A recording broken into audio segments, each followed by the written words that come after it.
Bismillahirrahmanirrahim. Assalamualaikum warahmatullahi wabarakatuh.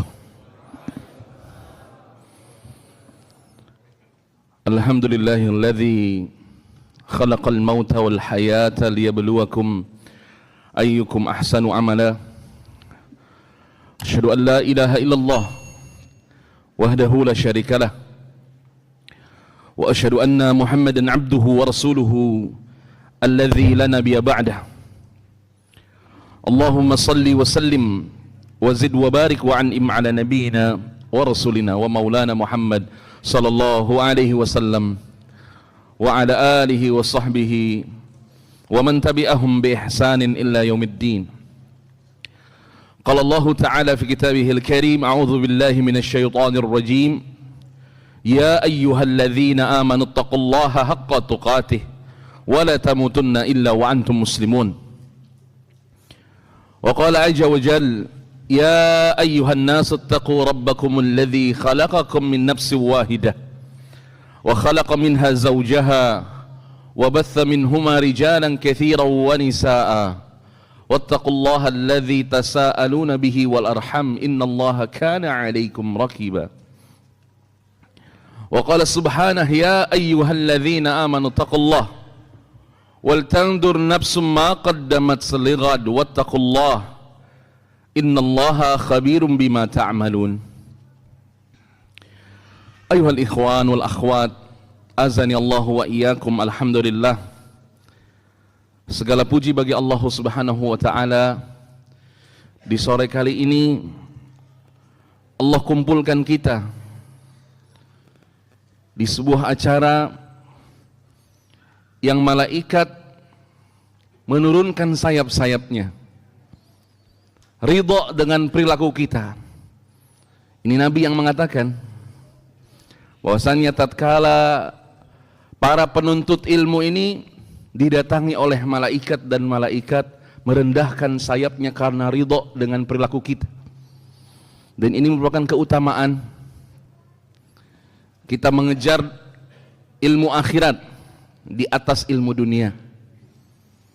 Sebagaimana Nabi mengatakan sallallahu alaihi wasallam, para thalabul ilm itu lebih utama dibandingkan ahli ibadah. Bagaikan bulan melebihi bintang-bintang yang lainnya. Dia muncul besar sendiri di tengah malam di samping bintang-bintang kecil yang lainnya. Dan ini merupakan sebuah keutamaan yang tidak diberikan kepada kecuali penuntut ilmu. Makanya ada istilah, ya ini bukan hadis, cuman suka dibilang hadis ya, bahwa menuntut ilmu itu minal lahdi ilal lahdi. Minal mahdi ilal lahdi ini bukan hadis. Dari buayan sampai ke liang lahat. Dan sepanjang saya kemarin jalan dari Bandung, kemudian kajian di Ketep, di Sawangan, itu betul-betul banyak sekali jamaah-jamaah senior. Merinding saya. Sedihnya kemarin di sana nggak ada pemuda, sedih banget, sedih banget. Ya, ustadznya yang muda. Cuman hari ini terobati karena santrinya pada datang. Ternyata di Sleman ada santri, alhamdulillah. Ya. Mudah-mudahan kita diberikan keistiqomahan. Jamaah, kenapa harus ada pemuda? Coba kalau kita mau melihat behind story perang Badar. Storynya perang Uhud. Kira-kira pasukan Rasulullah banyak aki-aki, banyak pemuda. Ibnu Umar, Tolhah, Zubair, Sa'ad bin Abi Waqqas, Abdurrahman bin Auf. Nggak ada umur khamsin, nggak ada jamaah. 20, 30, 35. Di kita kan ya 30 juga, cuman pada masanya. Ya, remaja kolot. Kita harus regenerasi. Silahkan Antum semua berkolaborasi. Bagaimana caranya yang ngisi masjid besar kota ini, isinya jangan aki-aki terus. Kalau kita dengarkan yang azan aki-aki, imamnya aki-aki. Pertanyaan saya, pemudanya kemana? Apakah imam-imam muda ini tidak diberi kesempatan atau memang nggak ada? Kadang saya sering bilang, ayo para imam-imam senior, imam-imam yang sudah lama di masjid agung, di masjid besar, kasih kesempatan santri yang pulang ke kampungnya buat ngimamin. Minimal kasih kepercayaan diri dia.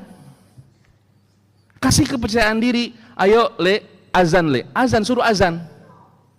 Kasih kepercayaan azan. Kalau kita nggak pede, ajarin dia. Nih, azan tuh begini. Cara ngaturin soundnya begini, nyalainnya begini. Kasih tahu. Kita nggak selamanya hidup. Punggung kita nggak selamanya kuat tegep. Kaki kita kan sering asam urat. Sedangkan yang kuat-kuat anak muda. Berikan mereka kesempatan. Yang mudah-mudahan Ketua DKM dan jajarannya mau mendengar inspirasi saya. Dan ini inspirasi yang saya sebarkan di mana-mana.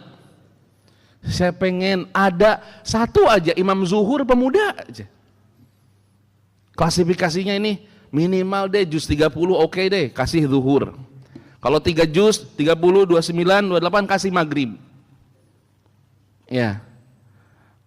Cuman kadang-kadang yang muda suka ngaco juga, berasa dia hafiz Quran, maghrib baca surat Al-Qamar. Kemana sih? Orang pegel. Allahu Akbar. Alif Lam Mim. Ya panjang, maghrib. Orang mau makan, mau ketemu keluarganya. Al-kafirun al-ikhlas, solas. Dengan antum baca surat-surat pendek tidak menjadikan antum ini, wah nggak bisa nih baca Quran. Bukan begitu. Imam itu selain bagus tahsin Qurannya, mengerti faham Al-Qurannya, faham fikih sholatnya. Di pojokan ada aki-aki, jangan baca surat An-Naba full, bagi 2. Pegel dia. Makanya kalau subuhan banyak yang batuk. Udah pegel itu, tanda pegel. Bijak. Nabi SAW mengutus Mu'ad bin Jabal kemana? Ke Yaman. Mu'ad, nih Yaman ini dulu orang Nasrani, punya kitab, punya Tuhan. Dakwahkan kepada mereka la ilaha illallah. Habis dakwah la ilaha illallah, ajarkan mereka sholat. Oh beneran diajarin sholat sama Mu'ad. Diajarin sholat teman-teman. Tapi pas sholat subuh bacanya Al-Baqarah 5 ayat, enggak full. Pas salam, assalamualaikum warahmatullahi, assalamualaikum warahmatullahi, hilang jemaahnya. Lapor ke Rasulullah, ya Rasulullah, orang Yaman ini munafik. Apa kata Rasulullah? Bukan munafik, entenya yang salah. Kenapa nggak baca was-sama'i wat-tariq? Kenapa nggak baca surat-surat yang pendek? Untuk mereka pemula. Apalagi ini masjid singgah, masjid besar. Bukan nggak boleh kita mau menunjukkan hafalan Quran kita. Alangkah baiknya nanti di sholat sunnah, sholat tahajud. Nanti kalau ada qiyamul lail, di qiyamul lail. Ya, yang memang qiyamul lailnya udah siap lama gitu loh. Ayo tunjukin. Tapi kalau sholat isya, sholat maghrib, kasih fikih yang bagus. Gak setiap kita kuat. Makanya mungkin itu yang gak membuat senior-senior kita ngasih kesempatan buat anak muda. Anak mudanya sok jago. Ayo rendahkan diri kita. Tenang aja. Orang tahu kok kita hafiz Quran tanpa harus Tanpa harus show off. Tanpa harus memamerkan diri. Ya. Supaya regenerasi masjid ini berjalan. Nah jamaah, sore ini kita bahas jual beli aja dah. Biar semangat. Padahal jual beli nggak boleh di masjid, tapi Ustadz nekat aja udah. Gak apa-apa lah ya, kita bahas jual beli di sini. Bahasannya juga saya garansi jamaah. Jadi Ustadz mau nyelesin sekarang, mau menawarkan produk, tapi produknya datang dari Allah Subhanahu Wa Taala. Ustadz pengen jajakan produk-produk ini, mudah-mudahan bisa diambil, dibawa jual belinya langsung dengan Allah. Saya cuma nyampein aja. Allah Subhanahu wa taala berfirman jamaah dalam surat Fatir ayat ke-29. Ada yang hafal? Santri? Ada yang hafal enggak? Fatir ayat 29. Ayo dong, jangan malu-malu. Ada hadiahnya. Kalau saya nunjuk para bapak-bapak, tawadu mereka. Enggak mau ria bapak-bapak. Santri aja. Santri mana? Ada yang hafal? Innalladzina yasluna kitab bayu. Ayo baca. Mana? Yo, berani. Mana? Mana? Ayo. Satu ayat aja. Ayat 29. Innalladzina yasluna kitab bayu. Mana? Ayo. Masa sih 100-200 orang nggak ada satu pun? Mana? Hadiahnya, ada hadiahnya. Hadiah itu, ada hadiah. Ada hadiahnya. Mana? Oke. Satu ayat Masa aja. Malu baca Quran kok malu? Gimana?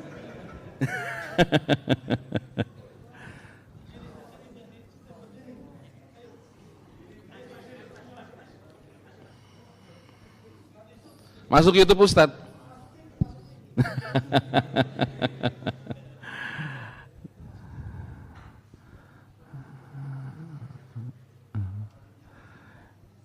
Ayo bismillah. Satu ayat aja. Ustaz minta satu ayat.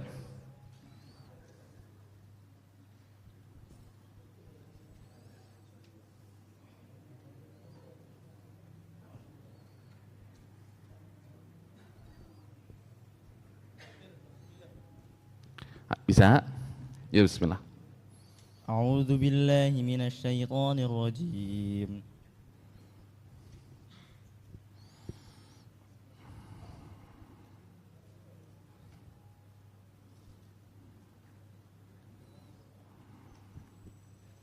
Innal ladzina yatluna kitaballahi wa aqamus salata wa anfaqu mimma razaqnahum sirran وأنفقوا مما رزقناهم سرا وعلانية يرجون تجارة لن تبور. Masya Allah. Allahu yubarik fiik. Jai tambahin. Jai hadiahnya itu diterima. Tambahin. Oh ditambahin masalah. Yo. Langsung dari Ustadz ya. Dapat rezeki kok ya. Jangan. Masya Allah. Dah. Mudah-mudahan, Masya Allah. Enggak seberapa. Barakallahu fiik. Sekolah. Afwan. Rezeki ini orang tak pek dewe mau. Biar nggak masuk angin kasih jaket. Bapak-bapak mau saya tes Pak. Al-Anfal ayat 3 Pak, coba. Kalau dia gampang, saat saya susah. Ibu-ibu nanti Ustaz. Ibu-ibu insyaallah, ibu-ibu bisa insyaallah nanti. Allah Subhanahu wa taala berfirman, "Innal ladzina yatsluna kitaballah." Sesungguhnya orang-orang yang bertilawah Al-Qur'an. Ibnu Katsir mengatakan, Qatadah mengatakan, Mutarib bin Abdullah seorang tabi'in mengatakan, tatkala membaca ayat ini, kata beliau rahimakumullah, ini adalah ayat yang Allah turunkan untuk para pembaca Al-Quran. Khusus yang Allah turunkan untuk para pembaca Al-Quran. Gak semua ahli tafsir jamaah, tapi semua pembaca Al-Quran. Allah mengatakan sesungguhnya orang-orang yang tilawah ini dawam, gak sesekali jamaah. Tilawah ini tidak sesekali membacanya. Ada orang baca Quran cuma Ramadan aja ada. Habis Ramadan simpan lemari lagi. Tapi ini khusus ayat buat orang yang hari-hari baca Quran. Tamat baca lagi. Tilawah namanya. Kemudian kata Allah Subhanahu wa taala, wa aqamus shalah, dan orang-orang yang mendirikan salat. Kemudian wa anfaqu mimma razaqnahum sirran wa alaniyah. Kemudian yang ketiga, orang-orang yang berinfak di jalan Allah sirran wa alaniyah, mau sembunyi-sembunyi, mau terang-terangan. Yarjuna tijaratan lan tabur. Dia sedang berharap perdagangan yang tidak merugi. Jual belinya sama siapa? Sama Allah. Garansinya tidak rugi. Kalau kita kan jualan ada ruginya. Sering yang punya travel umroh, tiketnya kadang banyak yang kosong. Yang jual makanan, ada yang basi. Ya. Yang jual pakaian, banyak yang nggak laku. Rugi. Tapi sekarang Ustadz bawakan perdagangan yang tidak ada ruginya. Yang pertama tadi, tilawah Al-Quran. Ustadz pengen menjelaskan supaya jamaah tertarik baca Quran. Ini buat yang belum aja ini. Yang udah makin yakin kita jual beli sama Allah. Kita jelaskan satu persatu keutamaan tilawah Al-Quran. Biar jamaah tertarik. Yang pertama jamaah, letak tidak ruginya membaca Al-Quran adalah satu huruf pahalanya dilipat gandakan menjadi 10 kebaikan. Dari Abdullah bin Mas'ud radhiyallahu taala anhu qala ta'allamu hadzal Qur'an. Kata Ibnu Mas'ud, pelajarilah Al-Qur'an ini. Fa innakum tu'jaruna bitilawatihi bikulli harfin 10 hasanat. Karena setiap kali kalian membaca Al-Qur'an, kalian diberi ganjaran 10 kebaikan. Wa anna lam akul alif lam mim harfan walakin alif harfan, lam harfan, mim harfan. Aku enggak mengatakan alif lam mim itu satu huruf, tetapi alif satu huruf, lam satu huruf, mim satu huruf. Kebayangkan kalau alif lam mim saja 30. Kalau kita baca dzalikal kitabu la raiba fihi hudal lil muttaqin dan seterusnya sampai ayat 100. Hitung sendiri dah berapa kali 10. Masa masih enggak tertarik? Pahalanya satu huruf 1:10. Nonton YouTube 2 jam kuat? Kuat. Nonton TikTok kuat gak? Kuat. Apalagi live TikTok emak-emak tuh, jualan baju, check out keranjang kuning, check out celana kuning, terus gitu tiap sore. Qurannya lupa dia.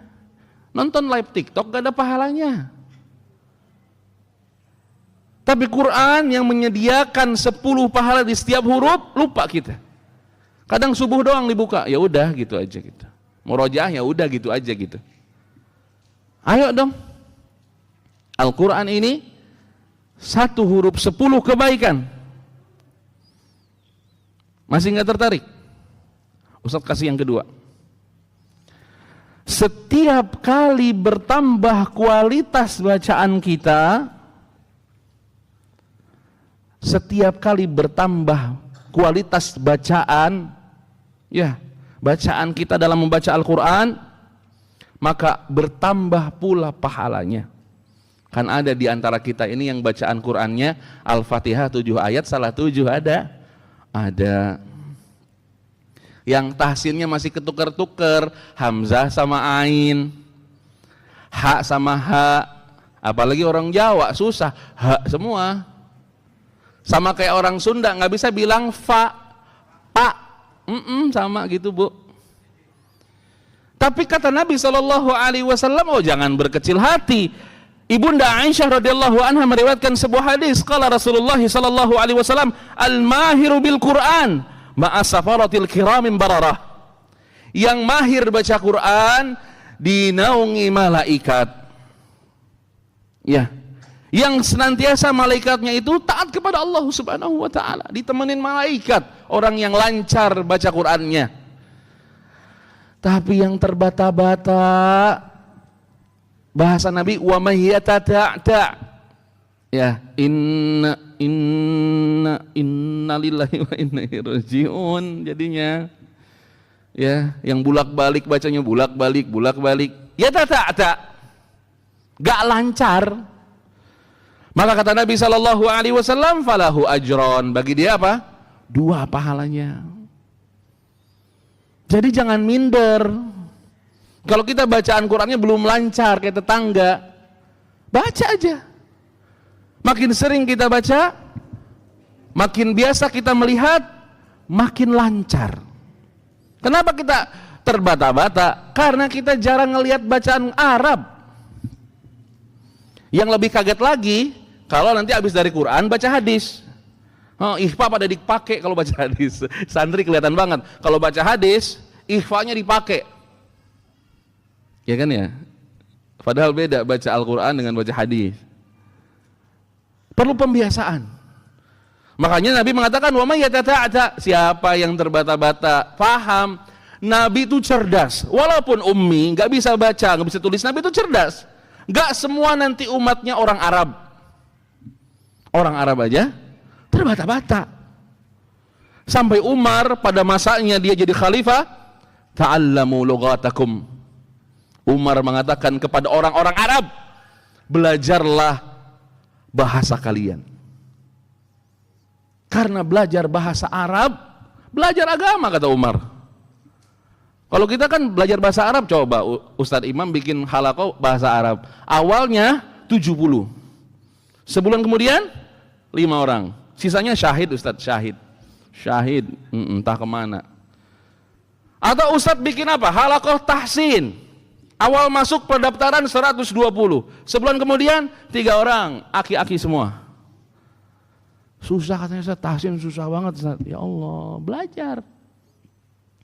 Karena keutamaan yang keempat, ini keutamaan Quran yang keempat, yang belajar dan yang mengajarkannya manusia terbaik.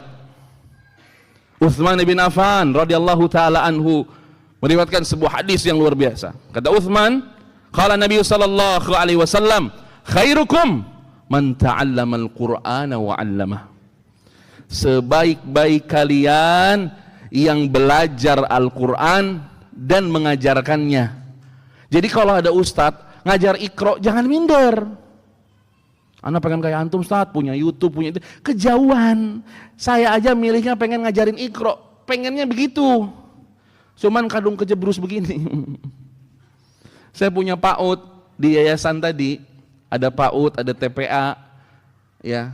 Saya kadang nyempetin 1 hari aja buat ngajarin anak-anak Iqra. Ngajarin anak-anak baca Al-Quran karena pahalanya gede. Nih anak-anakku, santri-santriku, jangan ngimpi punya YouTube dulu, ntar dulu. Ngajar madrasah dulu. Ustadz dulu pengabdian 2 tahun. Ngajarin adek-adean dulu, ke kampung-kampung dulu, ngajarin Quran dulu, ngajarin private Quran dulu. Ada prosesnya. Kalau semua orang pengen muncul di YouTube, siapa yang ngajarin Iqra? Kita aja masih nyempetin. Ini para ustadz semangat. Para ustadz yang ngajar di madrasah, para ustadz yang ngajar di TPA, para ustazah yang ngajar di TPA, semangat. Yang mengatakan Anda adalah manusia terbaik adalah Rasulullah sallallahu alaihi wasallam, manusia terbaik. Khairukum, orang yang paling baik di antara kalian adalah yang belajar Al-Quran dan mengajarkannya. Bapak-bapak, ibu-ibu juga jangan sampai malu belajar Al-Quran. Imam Ahmad rahimahullahu ta'ala masih lari-lari sama anak-anak buat apa? Buat belajar. Masa kita gengsi? Gak apa-apa ibu-ibu bikin grup WA, nanti ada Zoom-nya belajar tahsin sama ustazah. Ada ustazah yang ngajar tahsin? Ada banyak, cuman kitanya yang males. Kalau grup WA gibah banyak, bikin grup WA isinya gibah semua. Isinya tahsin, talaki satu-satu, bismillahnya gimana, ta'awudnya gimana, al-fatihahnya gimana. Ayo bikin. Bapak-bapak juga sama, kalau agak malu bikin online. Ya, pakai Zoom, live, dan seterusnya. Ayo belajar Al-Quran. Karena kita akan menjadi manusia terbaik. Terakhir nih, dari keutamaan Al-Quranul Karim akan memberikan syafaat. Apa itu syafaat? Pertolongan, penambahan poin, penambahan pahala yang pada saat nanti kita di padang mahsyar kita butuh dengan syafaat. Dan Al-Quran datang memberikan syafaat. Qala sami'tu Rasulullah sallallahu alaihi wasallam, dari Abu Umamah, dia mendengar Rasulullah bersabda, Iqra'ul Qur'an, bacalah oleh kalian Al-Qur'an, fa innahu ya'ti yaumal qiyamati syafi'an li ashabih. Kata Nabi SAW, baca oleh kalian Al-Quran, karena dia akan datang pada hari kiamat memberikan syafaat kepada sahabat-sahabatnya. Wah, bahasanya berat jemaah. Sahabat. Kalau Quran cuma dipegang lagi banyak masalah, bukan sahabat namanya. Sahabat itu datang ketika kita senang, ketika kita sedih, ketika kita punya waktu luang, ketika sempit. Ini sahabat. Kita bersahabat ke sama Al-Quran. Minimal di handphone kita, di tab kita ada Al-Quran. Kalau lagi iseng bukan nonton YouTube, bukan nonton TikTok, buka Instagram, enggak. Ngeliatin apa? Al-Quran. Minimal kalau ada Al-Quran jangan di skip. Dengerin dulu semenit, 2 menit, dengerin dulu. Ini karena kita kepanasan, kayak di Ruqyah kan ya, ada lewat Al-Quran, lewat. Swipe. Kenapa? Panas tat, ada jinnya. Kebanyakan nonton joget-joget sih Pak. Udah kurang-kurangin yang nontonin handphone, joget-joget tuh pusing Pak. Iya. Nih liatin anak-anak kita kalau pegang handphone, liatin. Yang laki-laki, Pak, saya kasih tahu nih. Kalau punya anak laki-laki udah gede, kalau dia pulang dari pondok, atau misalnya dia sekolahnya SMA atau kuliahan, lihat historinya, lihat. Cek historinya. History webnya cek. History search Instagramnya cek. History search TikToknya cek. Bu, cek Bu, anak laki-laki kita cek. Kalau anak perempuan lihat profilnya, ngupload apa aja dia. Jangan-jangan dia satu dari sekian orang yang joget-joget di Instagram. Cek. Hati-hati nih. Ini anak-anak muda sekarang nih, handphonenya aduh ya Allah. Overdosis. Kebanyakan. Sampai apa? Sampai edik, sampai dia kecanduan. Ya, coba dicek. Coba dicek sama kita. Kita pengen fasilitas yang kita berikan buat anak ini memudahkan dia buat ngafalin Quran, bukan yang macam-macam. Jemaah. Jadi intinya Al-Quran ini memiliki keutamaan, dan itu keutamaannya silakan masih mau mengambil dagangan ini itu tidak. Ustaz udah sebutin nih keutamaan produknya. Produk yang kedua, wa aqamus shalah. Salat ini masih banyak yang nggak suka salat, masih banyak. Tadi kita salat asar, berapa soft? Yang lagi warawir di luar, banyakan di luar, banyakan di sini. Masih banyak orang yang nggak suka sholat jemaah. Makanya kasih tahu nih, kasih tahu orang-orang yang belum suka sama sholat. Kita kasih dulu pembeda, kata Nabi SAW, yang membedakan antara kita ini orang-orang Muslim dengan orang-orang ahli kitab, dengan orang-orang musyrikin adalah sholat. Wa man taraka shalah faqad kafar. Siapa yang meninggalkan sholat maka dia telah kufur kepada Allah. Berarti udah nggak ada bedanya. Ini sholat ini pembeda antara kita dengan non muslim. Dia doa, kita doa. Dia sedekah, kita sedekah. Tapi untuk sholat dia nggak bisa. Dia nggak bisa. Makanya sholat ini pembeda. Dan sholat ini memiliki keutamaan. Apa Ustadz keutamaan sholat? Yang pertama, dijanjikan surga oleh Allah. Enggak ada lagi, ini janji paling tinggi. Ya. Kata Nabi SAW, khamsus salawat katabahunna Allah 'alal ibad. 5 salat waktu yang diwajibkan Allah kepada hamba-hambanya. Kata Nabi SAW, siapa saja yang mendirikannya dan tidak menyia-nyiakannya, maka dia memiliki perjanjian dengan Allah Subhanahu wa ta'ala untuk memasukkan surga kepadanya. Tapi siapa saja yang menyia-nyiakannya, wa man lam ya'ti bihinna falaisa lahu indallahi ahdun, maka baginya tidak ada perjanjian dengan Allah. Insya'adzabah, kalau Allah berkehendak, dia akan Allah azab. Wa insya'a adkhalahul jannah. Kalau enggak juga dia taubat sama Allah, Allah masukin ke surga. Cuman Ini siapa yang nyangka kita bisa bertobat di ujung hari kita kalau nggak sholat? Bukankah kematian itu datang tiba-tiba jemaah? Maka sholat ini nggak bisa ditunda-tunda, dan sholat ini selalu baru. Waktu sholat ini jemaah tidak seperti puasa Ramadan, ada qadanya. Sholat hari Sabtu sama nggak dengan sholat hari Ahad? Beda. Beda. Ada qadanya? Nggak ada. Sampai datang ke kita, karena Ustadz tuh sering sama anak-anak motor.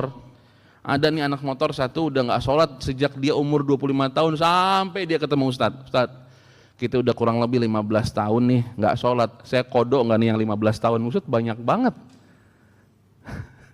Sehari 5 kali seminggu berapa Pak? Nggak akan cukup waktunya. Kalau kita mengkodok sholat kita, 15 tahun kita nggak sholat, nggak akan cukup waktu 1 hari untuk mengkodok sholat. Makanya ulama menyebutkan kodok sholat itu untuk yang seharian saja.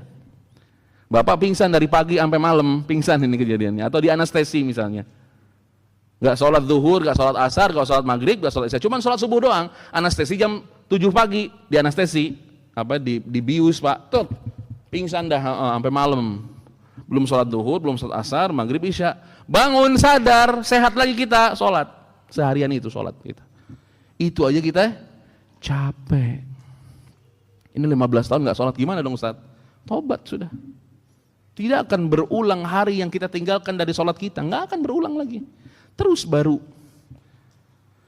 Makanya orang yang sholat 5 waktu, dia kerjakan, dia sedang melakukan perjanjian dengan Allah, dan Allah menggaransi dia surga. Tapi orang yang lepas dari perjanjian Allah, maka Allah akan mengazab dia. Artinya azab di akhirat adalah nar, nggak ada lagi. Makanya sholat ini jaminannya surga, udah nggak ada lagi. Itu yang paling benar, keutamaan paling utama, masuk surganya Allah Subhanahu wa taala. Yang kedua, Nabi kita Muhammad sallallahu alaihi wasallam menyebutkan orang yang sholat akan bercahaya pada hari kiamat. Kata Nabi sallallahu alaihi wasallam dari Abdullah bin Umar. Abdullah bin Umar ini anaknya siapa? Umar. Umar siapa ya? Umar bin Khattab radhiyallahu taala anhu. Siapa saudaranya Umar yang dijodohin sama tukang susu? Ada hadiah lagi.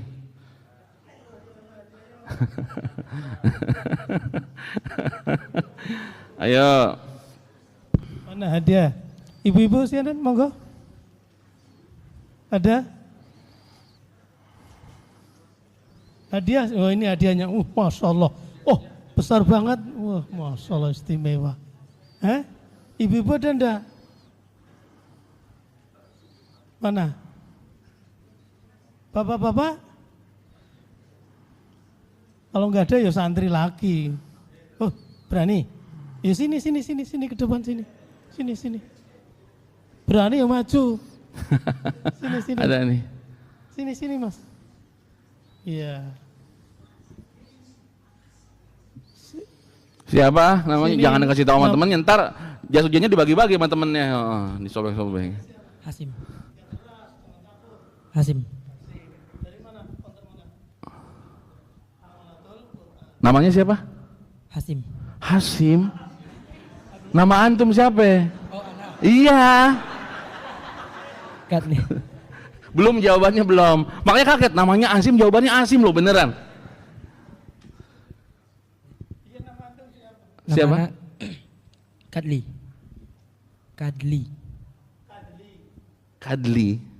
Anak-anak zaman sekarang namanya susah. Dari mana antum asalnya? Dari Pondok Pesantren Amal Quran. Iya tahu, Halamatul Quran tahu. Di Bandung juga ada Halamatul Quran ada. Asal rumahnya dari mana saya? Sumatera Barat. Oh, ini Padang Anda. Iya. Selamat orang-orang rumah di sana. Alhamdulillah.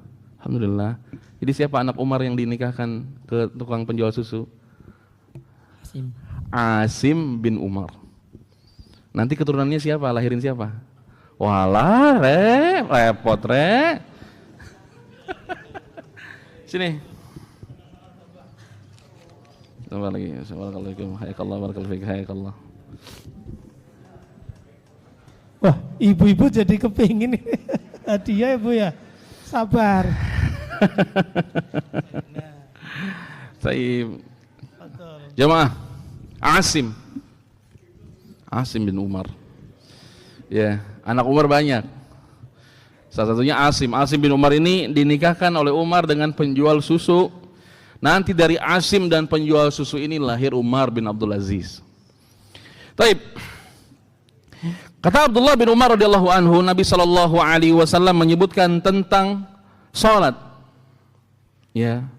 Mengingatkan salat pada suatu hari, Nabi mengatakan begini, "Man hafadha 'alaiha kanat lahu nuran." Siapa yang menjaga salat, maka dia akan diberikan cahaya, wa burhanan, dan petunjuk, wa najatan yaumal qiyamah, dan keselamatan pada hari kiamat. Buat siapa? Buat yang salat. Allah akan kasih cahaya, Allah akan kasih petunjuk, Allah akan kasih keselamatan pada hari kiamat. Demi Allah, kita butuh cahaya pada hari kiamat. Karena hari itu gelap. Hari itu kita butuh dengan yang namanya burhan, petunjuk dari Allah. Kita akan merasa bingung. Kemudian kita butuh keselamatan dari Allah Subhanahu wa ta'ala. Dan salat memberikan itu semua. Dan Nabi mengatakan sallallahu alaihi wasallam, tapi siapa saja yang dia tidak menjaga salat, maka bagi dia enggak ada cahaya, tidak ada petunjuk, dan tidak ada keselamatan. Bahkan nanti wa kana yaumal qiyamati ma'a Qarun wa Fir'aun wa Haman wa Ubay bin Khalaf. Orang yang tidak salat, orang yang dia menyia-nyiakan salat selama di dunia, maka nanti dibangkitkan oleh Allah Subhanahu wa ta'ala bersama Qarun, bersama Fir'aun, bersama Haman, bersama Ubay bin Khalaf. Ini 4 orang ini orang nggak ada benernya. Qarun siapa Qarun? Pak, kalau digali di Jogja ada harta siapa? Harta Karun. Kalau digali di Garut di tempat saya, digali ada harta siapa? Harta Qarun lagi. Di Surabaya digali ada harta siapa? Harta Karun lagi, saking banyaknya disebutnya harta Karun. Tapi ini Qarun soleh enggak? Enggak. Dia dibenamkan oleh Allah Subhanahu wa ta'ala karena kesombongannya. Dia mengatakan, hadza min ilmin indih. Ini apa yang aku punya sekarang ini dari kebiasaan saya.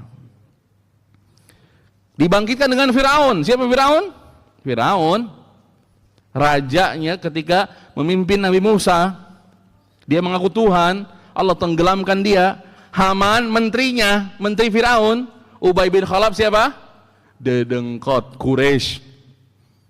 Kalau orang nggak sholat dibangkitinnya sama orang-orang ini, mau kita bangkit di akhirat pinggirannya Firaun? Mau kita jaga sholat kita. Allah Subhanahu wa ta'ala tidak main-main dengan janjinya. Inna wa'dallahi haqqa. Janji Allah ini benar. Kemudian keutamaan salat selanjutnya adalah penggugur dosa. Nabi pernah bilang kepada sahabat, wahai para sahabat, bagaimana pendapat kalian kalau ada orang yang mandi 5 kali sehari? Kata para sahabat, bersih ya Rasulullah. Bersih, nggak ada noda. Bersih banget nih orang. Maka kata Nabi SAW, begitulah orang yang sholat 5 kali sehari. Maka dia bersih dari yang namanya dosa. Ya, selama dia tidak mengerjakan al-kabair, dosa-dosa besar. Sholat ini mengampuni dosa-dosa kecil kita jamaah. Ya, makanya kalau bisa rawatib jangan tinggal. Ya, kenapa? Karena dalam sholat rawatib kata Nabi SAW, siapa yang sholat 4 rakaat sebelum zuhur, 2 rakaat setelah zuhur, 2 rakaat setelah maghrib, 2 rakaat setelah isya, 2 rakaat sebelum subuh, Allah akan bangunkan rumah di surga.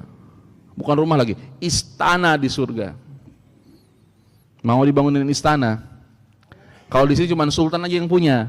Tapi nanti istana itu buat orang-orang yang apa? Orang-orang yang mendirikan sholat rawatib. Mau lebih mudah lagi, wudu yang sempurna Kemudian ucapkan doa setelah wudu. Ibu-ibu deh sekarang, Bu. Doa setelah wudu, Bu. Masa nggak bisa, Ibu? Bu, doa setelah wudu, Bu. Oh iya, sebentar. Ada hadiahnya, Ustaz. Ada Afwan, hadiahnya. Ustaz. Masya Allah. Nah, udah dipegang sama Ustaz Imam tuh. Boleh hadiahnya. Ini buat saya aja lah. Oh, jangan, Ustaz. Bu, Mau doa dong, setelah wudu, Bu. Angkat tangan, Bu. Ustaz yang pilih dah. Setelah wudu, oh ada angkat tangan dah. Ini, monggo, monggo. Nih, bentar, monggo.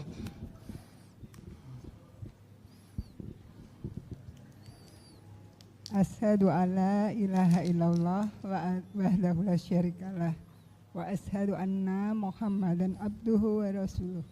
Allahumma ij'alni minat tawabin waj'alni minal mutatahhirin waj'alni min ibadika sholihin.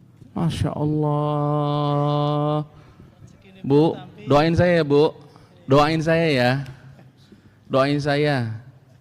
Ya, Bu. Saya mah nggak minta apa-apa lagi, Bu. Ibu doain saya.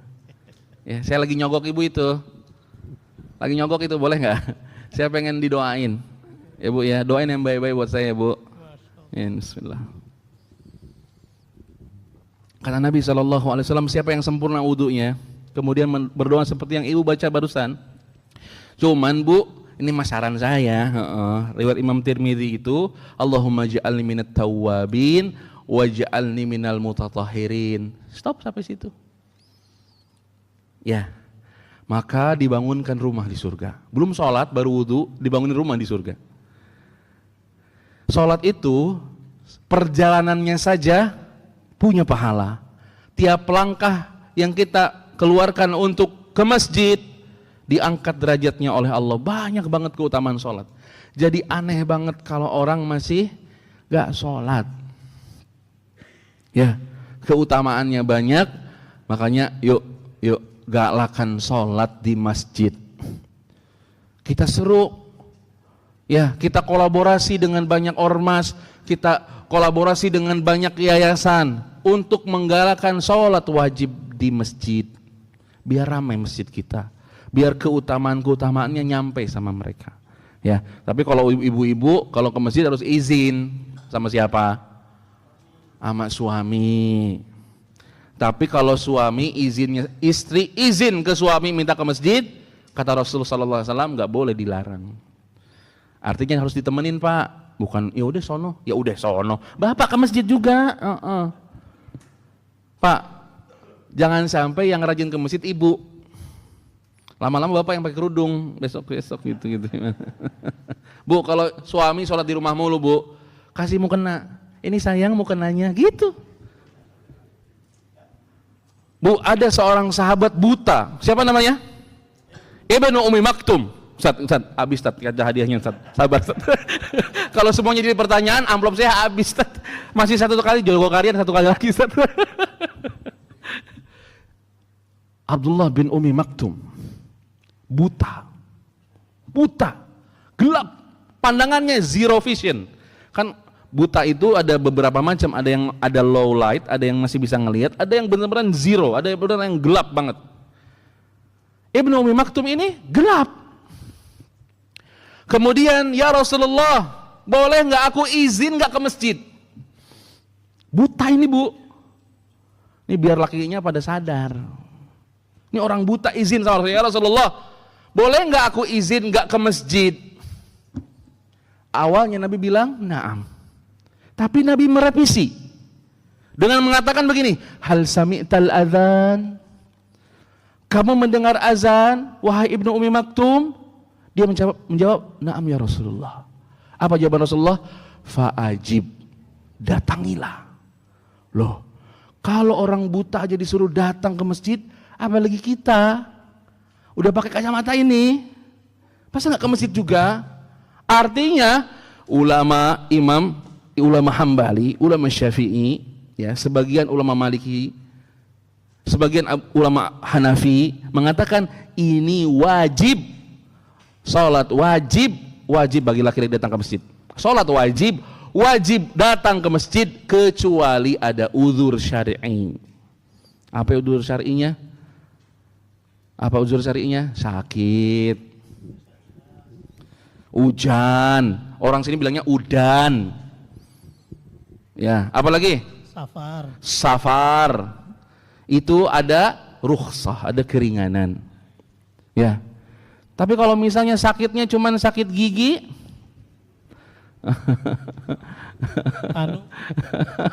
panu, gatel-gatel, nggak ada hubungannya sama sakit datang ke masjid, datang aja. Kalau sakitnya memang marid, ya, marid tuh yang udah nggak bisa ngapa-ngapain gitu. Nah itu dia harus kita tengok kalau itu. Ya. Makanya ketika Rasulullah Shallallahu Alaihi Wasallam selesai salam, Assalamualaikum warahmatullahi wabarakatuh, Assalamualaikum warahmatullahi wabarakatuh, beliau Shallallahu Alaihi Wasallam istighfar, Allahumma anta salam, kemudian berbalik. Ngapain berbalik? Ngelihat para sahabat. Ditanya atu-atu, mana fulan? Sampai Rasulullah pernah berdiri. Kemudian Rasulullah keluar, ditanya para sahabat, ya Rasulullah kemana? Saya mau bakar rumah orang yang gak masjid. Nabi marah jemaah. Buat para sahabat masjid, apa kata Ali bin Abi Thalib? Gak sah sahabat masjid sholatnya di rumah, gak sah. Ali bin Abi Thalib. Gak sah sahabat masjid sholat wajibnya di rumah. Ditanya, ya Ali, siapa sahabat masjid?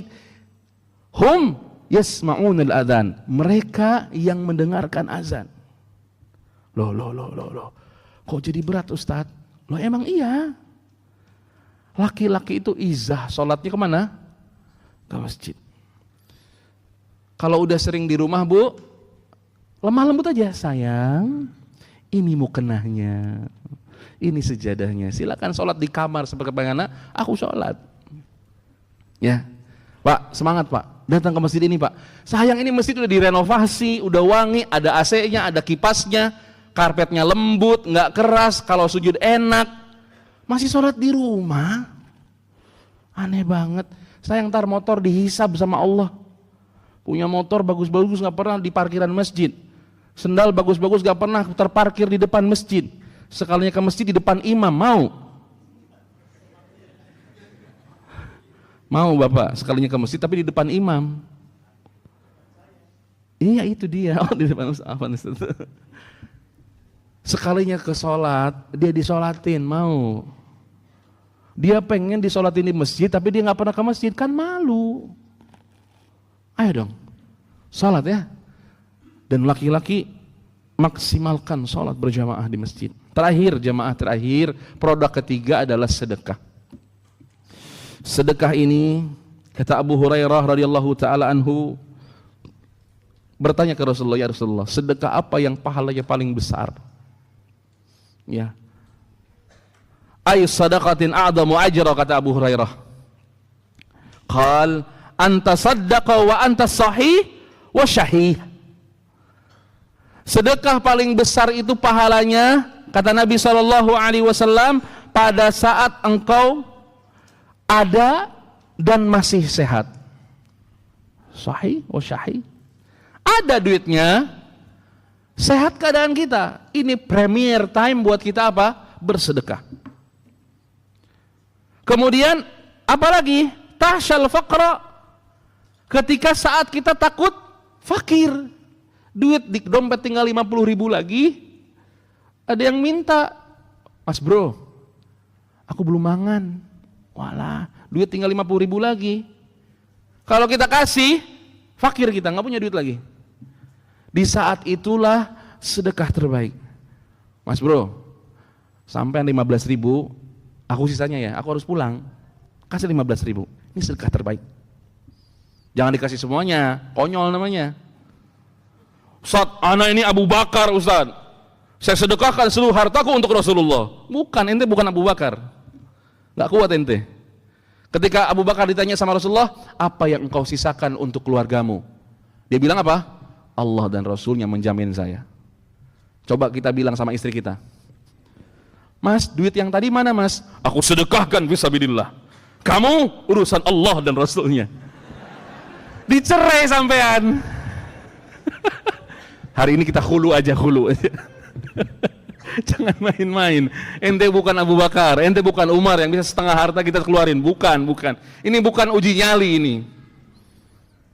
Tapi di saat kita sedang nih santri nih, di saat kita lagi cekak-cekaknya duit, belum dikirim sama ibu kita, belum dikirim sama abah kita, donatur belum ngasih, aduh nggak cukup nih. Ada teman kita yang lagi begini aja di pojok, belum makan, ayo ngebakso yuk, nah gitu dah, makan bakso barengan, kasih dia.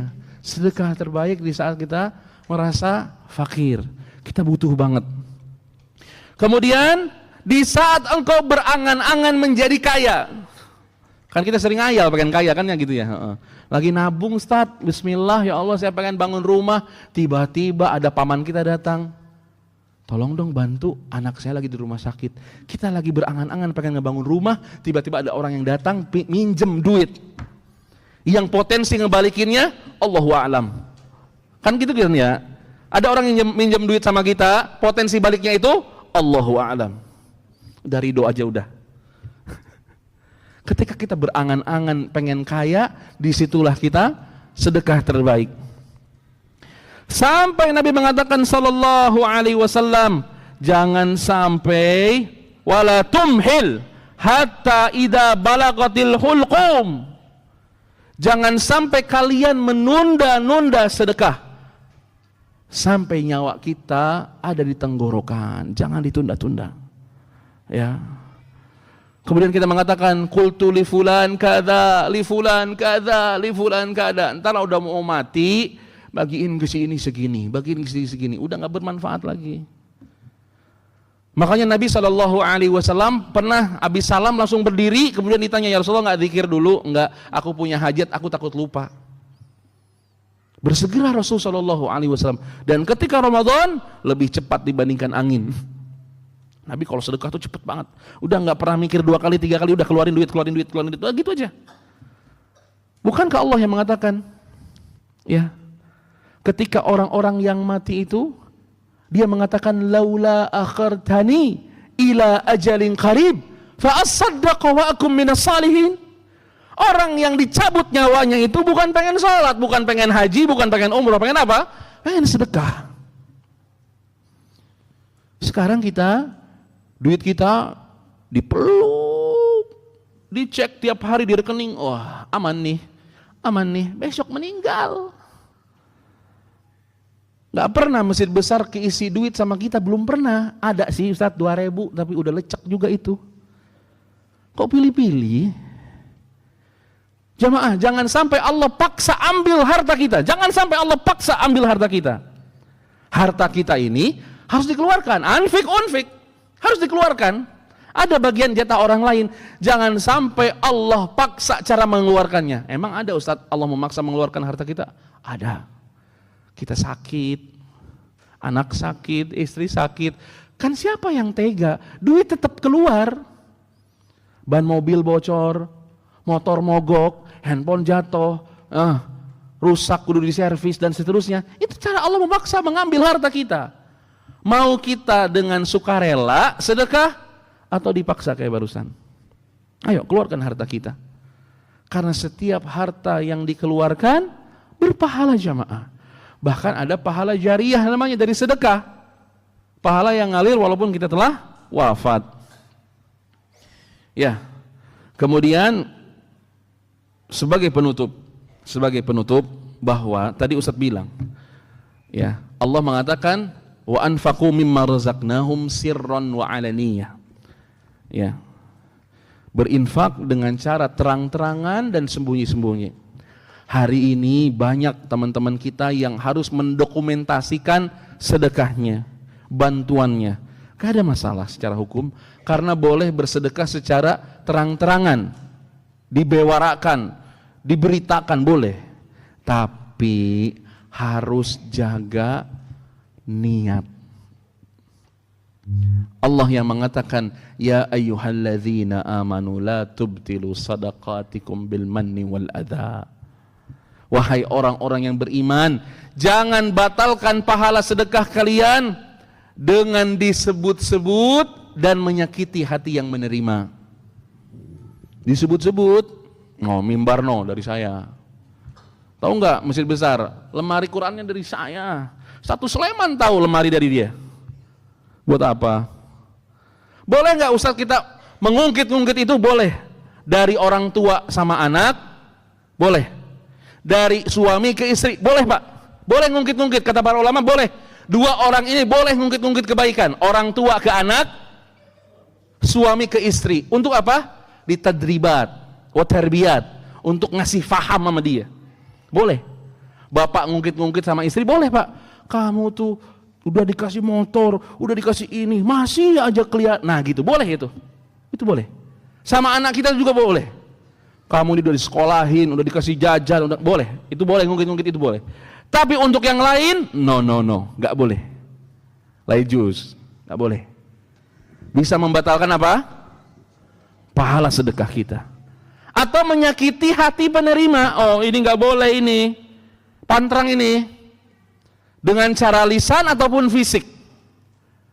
Kalau aku nggak tolong, kamu nggak bisa hidup loh. Wah, siapa sampean? Kalau aku nggak tolong, kamu tuh nggak bisa hidup kayak gini. Kalau nggak ada saya, wah ini menyakiti hati yang menerima. Atau kita ketika memberi melempar. Nih, ada ya dari mobil lempar-lempar gitu. Maaf ya, ada. Nggak boleh.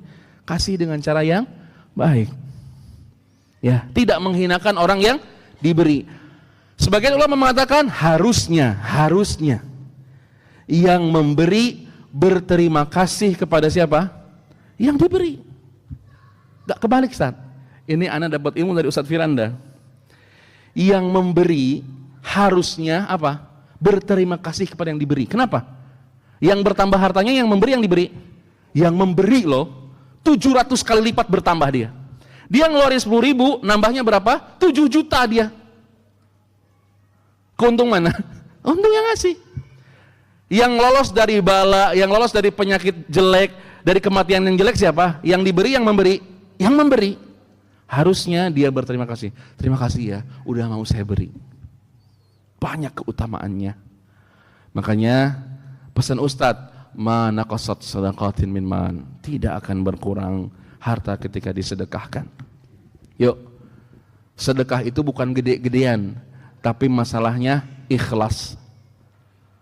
Sedekah itu bukan siapa yang paling besar, siapa yang paling berkontribusi, tetapi siapa yang paling rela hartanya keluar fisabilillah.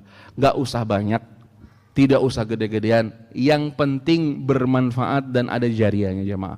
Hadza wallahu a'lam. Ustaz, tafadhol jika ada yang ditanyakan, karena waktu kita ini mepet banget ya. Barakallahu fikum. Masya Allah, jazakallah Ustaz dari yang telah memberikan materi pada sore ini. Baiklah, kita masuk sesi tanya jawab insyaallah sampai jam 5. Karena nanti beliau habis maghrib, beliau langsung ngisi di Masjid Jogokarian.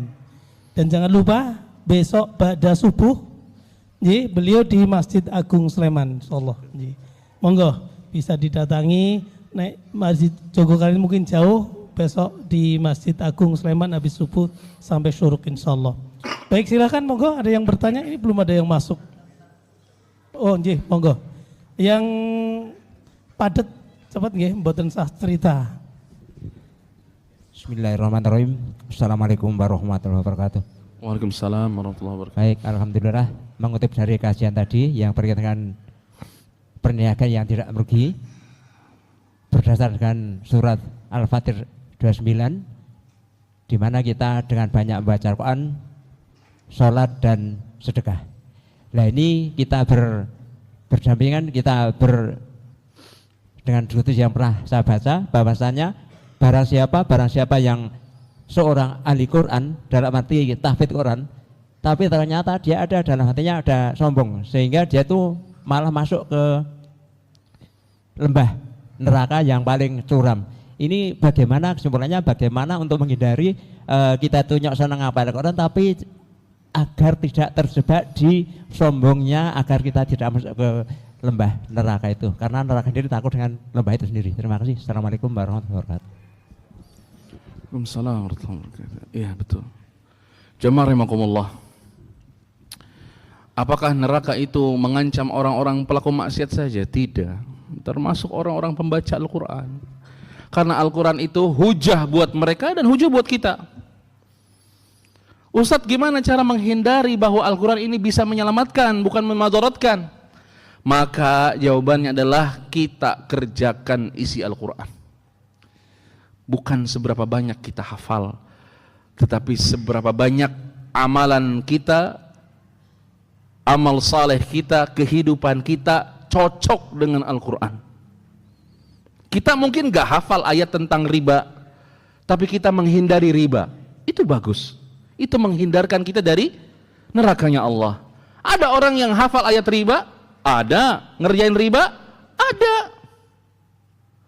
Ada orang yang dia penghafal Al-Quran berbuat kesyirikan, ada. Saat mungkin anak nggak terlalu banyak hafal, yang anak hafal tentang ayat tauhid itu, Qul huwallahu ahad, Allahus samad, lam yalid walam yulad walam yakul lahu kufuwan ahad. Tapi sepanjang hidup bapak ibu tidak melakukan kesyirikan, itu lebih aman dibandingkan dia hafal ribuan ayat, puluhan ayat tentang tauhid, tapi dia berbuat kesyirikan. Ini lebih aman. Jadi caranya kita mencocoki Al-Quranul Karim walaupun kita nggak faham atau tidak hafal apa ayatnya, tapi kita kerjakan, itu lebih selamat. Karena kata Allah Subhanahu wa taala, ya ayyuhalladzina amanu lima taquluna ma la taf'alun kabura maktan indallahi an taqulu ma la taf'alun. Kata Allah, wahai orang-orang yang beriman, kenapa kamu katakan sesuatu yang kamu nggak kerjakan? Kemurkaan Allah bagi orang yang mengatakan satu hukum, hujjah Al-Quranul Karim, tapi dia tidak mengerjakannya. Jadi biar selamat, kita hafal, kita kerjakan. Kita amalkan Al-Quranul Karim di kehidupan kita. Apa yang menjadi perintah kita kerjakan, apa yang menjadi larangan Allah kita hindarkan. Barakallahu fiikum. Mudah-mudahan menjawab. Jazakallah khairan atas jawabannya Ustaz. Jazakallah Baik, pertanyaan berikutnya monggo. Ibu-ibu boleh, bapak-bapak silakan. Juga mungkin adik-adik dari pondok pesantren silakan ingin bertanya. Belakang Ustaz. Oh, Masya Masya Allah. Allah. Si lewat nanti. Oh, itu ada mic. Monggo, silakan. Bismillahirrahmanirrahim. Assalamualaikum warahmatullahi wabarakatuh. Waalaikumsalam warahmatullahi wabarakatuh. Ada 2 pertanyaan, Ustaz. Oh, berarti ini terakhir berarti Ustaz. 2 pertanyaan ini. Jika kita sholat ataupun berbuat baik yang lainnya dengan niat mengharap ganjaran atau pahala, Ustaz, bukan niat karena Allah, itu niat seperti itu bagus tidak? Terus pertanyaan yang kedua, bagaimana cara supaya hati kita bisa niat untuk selalu karena Allah? Terima kasih. Bagus pertanyaannya. Kayaknya Ustaz terakhir aja Ustaz ya. Boleh. Iya. Taib. Kasih dulu hadiah, Kep. Yang bertanya tadi kasih dulu hadiah ya. Afwan Ustaz, nitip Ustaz. Monggo, silakan sini, maju. Ibu-ibu suruh bertanya lagi nggak mau. Iya udah. Sini. Taib.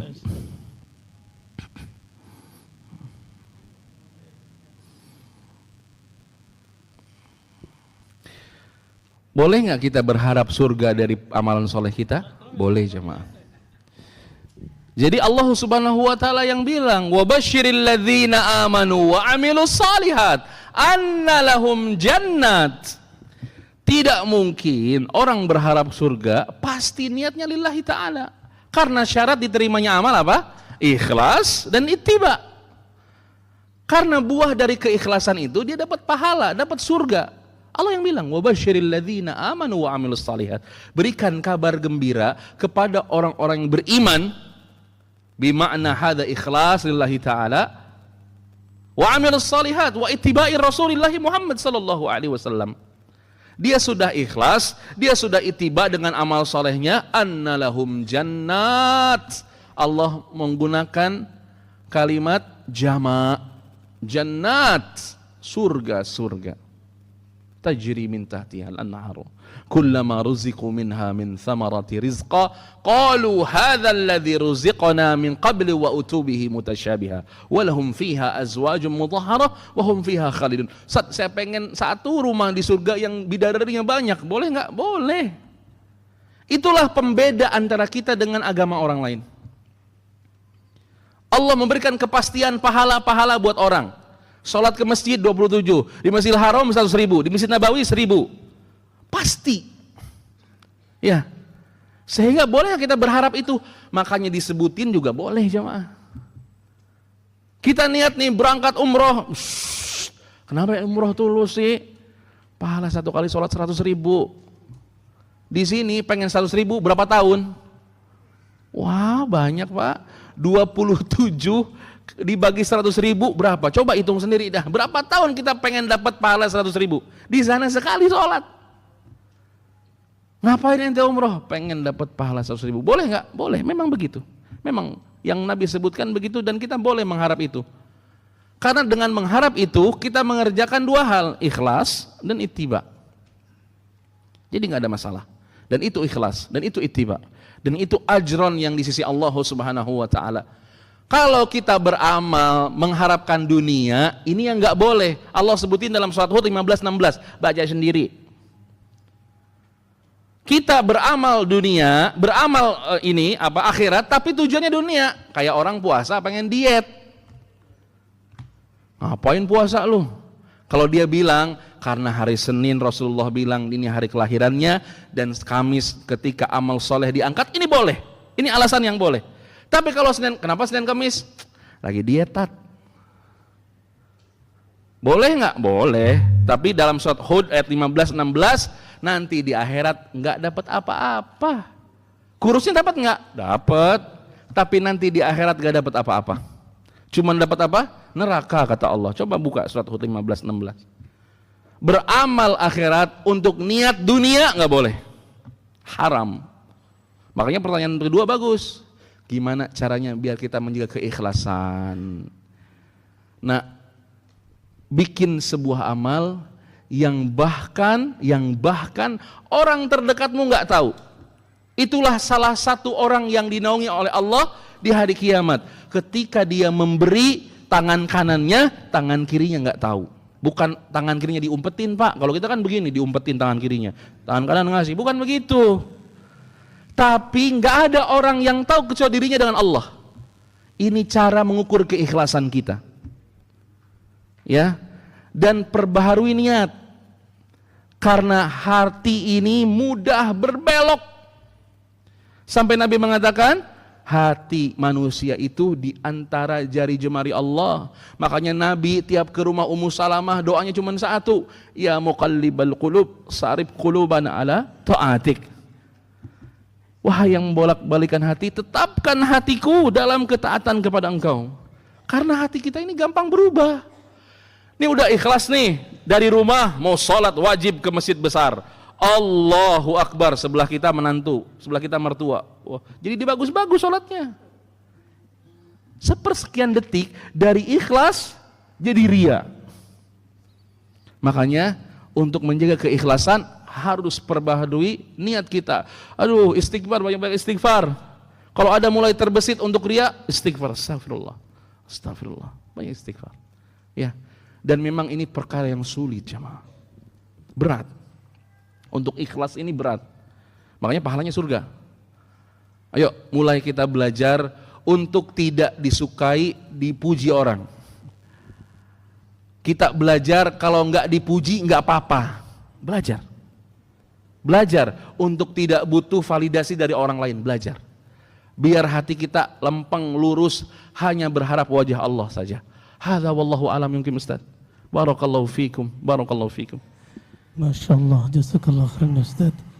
Sudah memberikan nasihat yang Masya Allah sangat baik dan Masya Allah banyak, mungkin manfaatnya kita bisa mengambil. Dan jangan lupa Bapak Ibu, sebelum kami tutup, besok pagi ba'da subuh di Masjid Agung Sleman. Ibu-ibu besok berangkat, nggak usah izin suami, diajak suruh nganter suaminya. Ini yang dari pondok masalah. Kalau mau berangkat, tapi minta izin sama mudirnya ya. Tapi Masya Allah kalau wudhu dari pondok tadi disampaikan Ustadz, berangkat jalan kaki sampai ke masjid, Masya Allah 1000 langkah lebih itu. Istimewa itu, istimewa, Masya Allah. Masya Allah, kita doakan mudah-mudahan Ustadz dan tim diberi kesehatan, kelancaran, semuanya kemudahan rezekinya, dan mudah-mudahan kesini lagi kapan Ustadz? Oh, secepatnya, Masya Allah. Saya tagih, kalau masuk sini harus tagih. Baik, Masya Allah, jazakallah khairan, barakallahu fikum, matur nuwun dumateng DKM Masjid dan para pengurus yang semua telah mengizinkan kajian pada sore ini. Mudah-mudahan kita diberikan oleh Allah kemudahan, rezeki, kesehatan dan juga keberkahan ilmu. Baiklah, kita tutup kajian pada sore ini dengan kafarah majelis.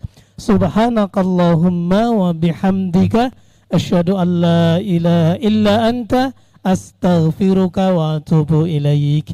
Assalamualaikum warahmatullahi wabarakatuh.